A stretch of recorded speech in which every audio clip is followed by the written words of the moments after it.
On se trouve à l'intérieur du robot sonde. Donc l'intérieur du robot sonde est constitué d'une baie de réception, donc, qui est chargée de récolter les données de la radiosonde qui va émettre tout au long de son ascension. La baie de réception va envoyer les données vers cet ordinateur, qu'on appelle aussi un calculateur, qui va se charger de traiter les données de la radiosonde et de les transmettre sur le réseau de transmission. Cet ordinateur gère aussi l'ensemble du robot sonde. L'ensemble du robot sonde est constitué de ce dont je viens de vous parler et du carrousel dans lequel on charge les radiosondes et les ballons. Je peux vous montrer. Donc voilà. Alors le carrousel, il est composé de 12 bacs. Dans chaque bac est installé un ballon, un dérouleur et une radiosonde. Donc à chaque lâcher, le carrousel va pivoter de façon à larguer la dernière sonde enregistrée dans le carrousel. Je vous présente une radiosonde. Donc voilà, ça se présente sous forme d'un petit bloc en polystyrène. À l'intérieur se trouvent des cartes électroniques pour la gestion des capteurs ainsi que du GPS, des piles pour l'alimentation. Il est aussi équipé d'un bras de capteur. Donc tout au bout, vous avez une microbille qui sert de thermomètre, donc pour mesurer la température de l'air. Au milieu, vous avez un capteur de taux d'humidité.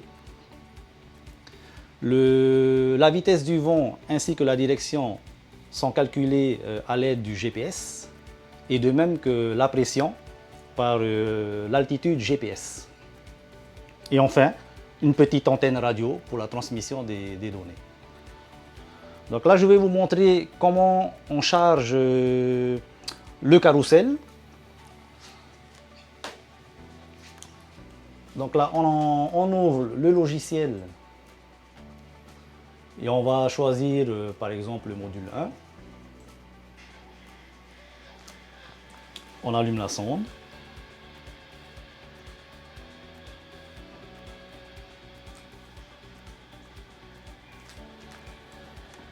On la place dans le banc de calage. Alors le banc de calage, il sert à quoi? Il sert à calibrer les capteurs de la sonde. C'est-à-dire que les valeurs mesurées par les capteurs de la sonde seront ramenées par les valeurs mesurées par les capteurs de référence du banc de calage. Voilà. Donc le temps que la sonde se stabilise dans le banc de calage, on a le temps de préparer notre attelage. Alors l'attelage, c'est un ballon en latex auquel on va fixer un manchon de gonflement avec clapet anti-retour. Donc c'est-à-dire que ce manchon-là, il ne va permettre la circulation du gaz que dans un sens.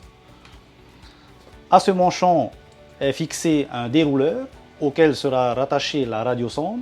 Le dérouleur va permettre d'éloigner la sonde du ballon de 30 mètres environ pour éviter que durant l'ascension du ballon, la sonde tape sur le ballon pour l'éclater. Donc on va fixer le ballon sur le manchon.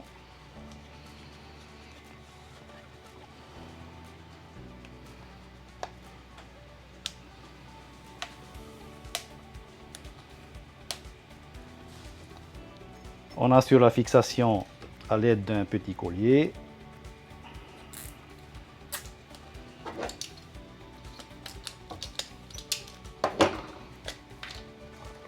On libère un peu le dérouleur et on place le tout dans le bac.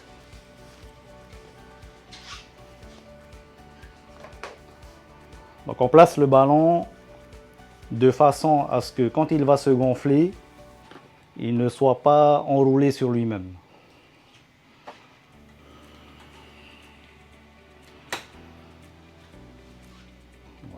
place le dérouleur.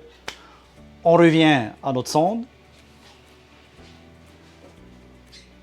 Donc le système,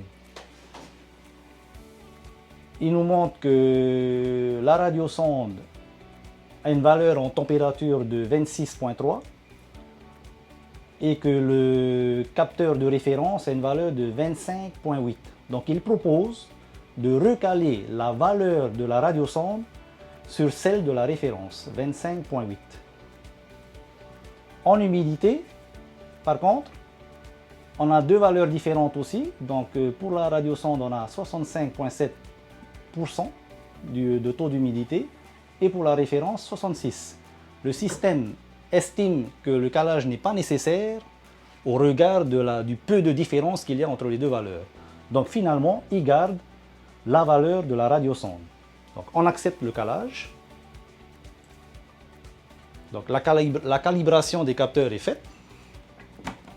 Il ne nous reste plus qu'à installer la radiosonde dans le bac.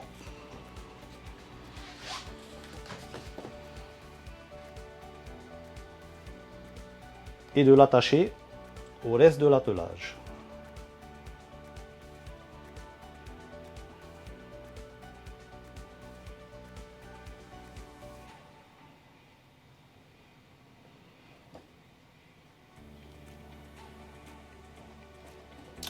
Voilà. Plus qu'à finaliser le chargement de la sonde.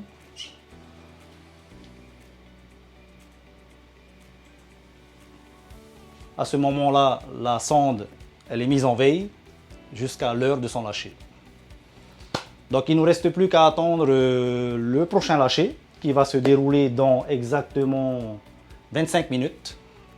Donc je vous propose de se mettre à l'extérieur et de visionner le lâcher de ballon.